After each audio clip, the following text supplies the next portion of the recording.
શ્રદ્ધા, બોલો. આજે શું બનાવ્યું? આજે બટાકાની સબ્જી અને ભાખરી. બટાકું તો દેખાતું નહીં આ. એ જ તો આ સબ્જીની ખાસ વાત કે બટાકું દેખાતું નહીં, પણ આ સબ્જી બટાકાની જ છે. શું વાત કરે? અને આ એટલી મસ્ત સબ્જી છે ને, અને હિડન બટાકાની સબ્જી કહેવાય. કોઈ વેજીટેબલ ના પડ્યા હોય અને ઘરમાં બધાને બટાકા ના ભાવતા હોય તો તમે આ રીતે સબ્જી બનાવીને ખવડાવી દેશો ને તો કોઈને ખબર જ નહીં પડે કે બટાકા ઘું કે નહીં. એટલી મસ્ત સબ્જી બની.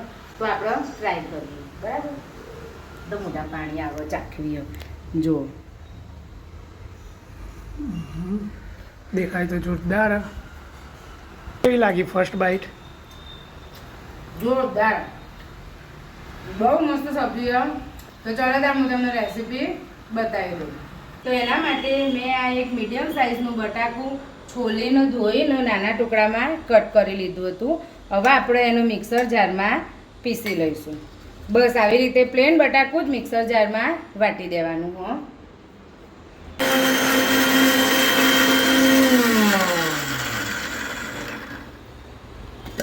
જો આપણું બટાકું એકદમ મસ્ત વટાઈ ગયું છે. હવે આપણે આ બટાકાનો એક બાઉલમાં કાઢી લઈશું. આ સબ્જી એટલી મસ્ત બને અને તમે એકવાર ટ્રાય કરજો. આ બટાકું આપણે પીસીને બાઉલમાં લઈ લીધું છે. હવે આમાં આપણે થોડાક મસાલા કરીશું, જેવી કે હળદર, સ્વાદ પ્રમાણે મીઠું, ધાણા જીરું, હિંગ, અજમો, આ કસૂરી મેથી, અંદર થોડી કોથમીરના પત્તા અને થોડાક લીલા સમારેલા મરચાં અને અંદર આ એક વાટકી જેટલો ચણાનો લોટ ઉમેરી દઈશું અને આ બધું મિશ્રણ ફેટી દઈશું. જો આ ફેટીએ છીએ એટલે આ બેટર થોડુંક ઢીલું લાગે છે, એટલે આપણે આમાં બીજો થોડોક ચણાનો લોટ ઉમેરીશું. આમાં ખાલી ચણાનો લોટ આવો, બીજું કોઈ જ લોટ આવો નહીં. તો મેં બીજો એક વાટકી જેટલો ચણાનો લોટ ઉમેર્યો છે અને બેટરને ફેટીશું. બસ આ રીતની કન્સિસ્ટન્સી આપણા બેટરની જુઓ.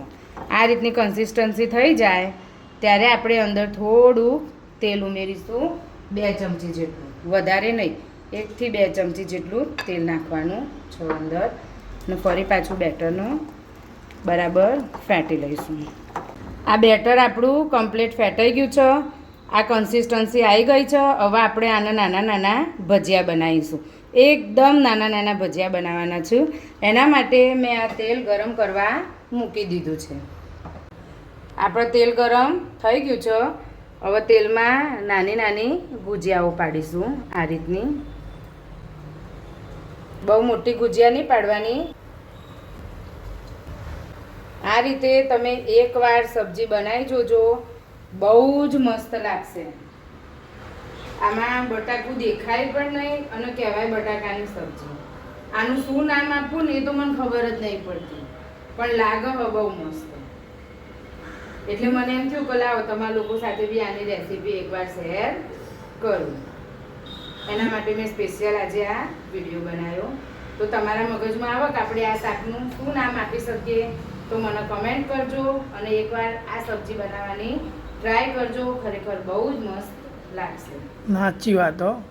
એમ આપણે એકવાર બનાવી હતી ને, ખરેખર બહુ ટેસ્ટી હતી. બહુ મસ્ત લાગે.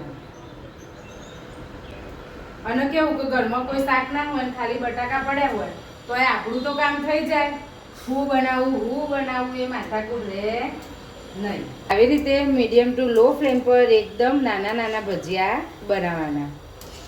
મોટા ના બનાવતા, નહીં તો શાકમાં ખાવાની મજા નહીં આવે. આટલા નાના નાના જ બનાવજો.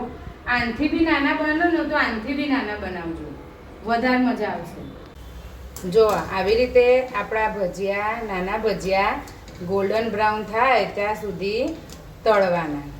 આટલા ગોલ્ડન બ્રાઉન થવા જોઈએ. આ રીતે આપણે બનાવેલા લોટના બધા ભજીયા તળી દઈશું. જો આવી રીતે આપણે નાની નાની બધી ભજીયાઓ તૈયાર કરી લીધા હું જો આ રીતે. સબ્જી બનાવવા માટે 2 થી 3 ચમચી તેલ ગરમ કરવા મૂકી દીધું છે. તેલ ગરમ થાય ત્યારે આપણે એમાં જીરું નાખીશું. જીરું તતરે એટલે હિંગ અને અંદર ઝીણી સમારેલી 2 ડુંગળી.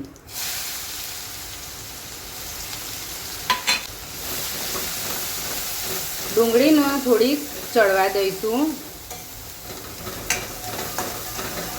ડુંગળી આટલી ગોલ્ડન બ્રાઉન થાય ત્યારે આપણે તેમાં ઝીણા સમારેલા લીલા મરચાં,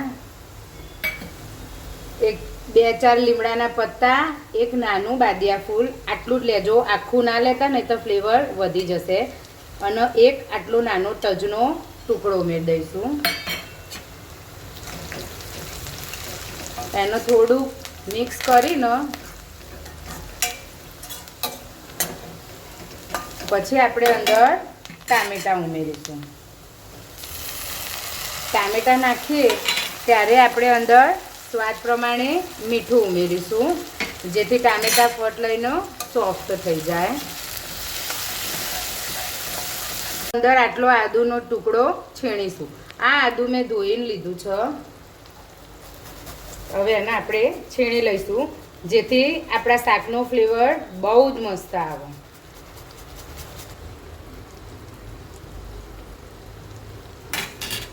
બરાબર મિક્સ કરીશું અને ટામેટાં નરમ થાય ત્યાં સુધી ચડવા દઈશું. મસ્ત સુગંધ આવે હે ને, મસ્ત સુગંધ આવે ને એકદમ. ખરેખર આ શાક ફ્રેન્ડ્સ બહુ જ મસ્ત બને છે. એકવાર તમે આ રીતે બટાકાનું શાક બનાવીને ટ્રાય કરજો. કોઈ ઘરમાં બટાકું ના ખાતું હોય ને તો આવી રીતે હિડન બટાકાની સબ્જી બનાવીને આપી દેવાની. ખાવાની બહુ મજા આવશે અને બધા વાહવા કરતા નહીં થાકતા તમારા ઘરમાં તો ખરેખરથી આ કેવી સબ્જી બનાવી. ખરેખર બહુ મસ્ત સબ્જી બને. આવી રીતે નવી નવી રેસીપીઓ આવતી રહેશે. તમે મજા લેતા રહેજો, બનાવતા રહેજો. ખરેખર હું એકદમ બેઝિક રેસીપીઓ આપું છું તો તમે બનાવી શકો અને ઘરના બેઝિક સામાનથી જ બનાવી શકો. તો એકવાર મારી રેસીપીઓ ટ્રાય કરજો. ગમે તો બી તમે મને કમેન્ટ કરજો, ના ગમે તો બી કમેન્ટ કરજો. ટામેટાં થોડાક નરમ થઈ ગયા છું તો આપણે એનો મેશરથી મેશ કરી દઈશું બરાબર. ટામેટાં આ રીતે બરાબર મેશ થઈ જાય પછી આપણે એમાં થોડાક બેઝિક મસાલા કરીશું, જેવા કે ધાણા જીરું, હળદર, કાશ્મીરી લાલ મરચું, આ બધી વસ્તુ બરાબર મિક્સ કરવાની. જો એકદમ મસ્ત ચટાકાવાળો કલર થઈ ગયો આપણી સબ્જીનો. હવે આપણે આમાં 2 વાટકી જેટલું પાણી ઉમેરવાનું.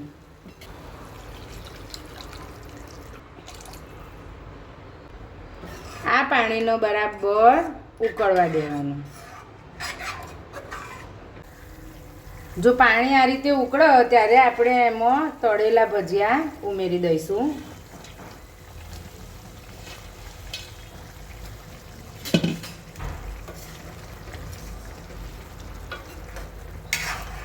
અને એને થોડીક વાર 5 થી 10 મિનિટ થવા દઈશું.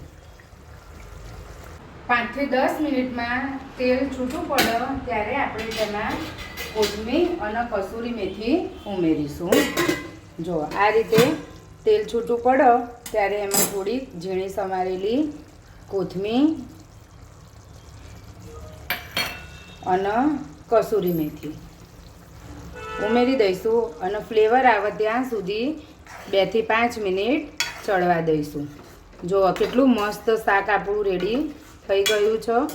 એકદમ મસ્ત બટાકાનું શાક. કોઈ આનો કહે કે બટાકાનું શાક હશે, પણ બટાકાનું શાક છે. તો તમે આ રીતે સબ્જી બનાવવાની રેસીપી ટ્રાય જરૂર કરજો. બહુ જ મસ્ત લાગશે. હવે મળીશું બીજા વિડીયોમાં. ત્યાં સુધી બાય બાય, ટેક કેર.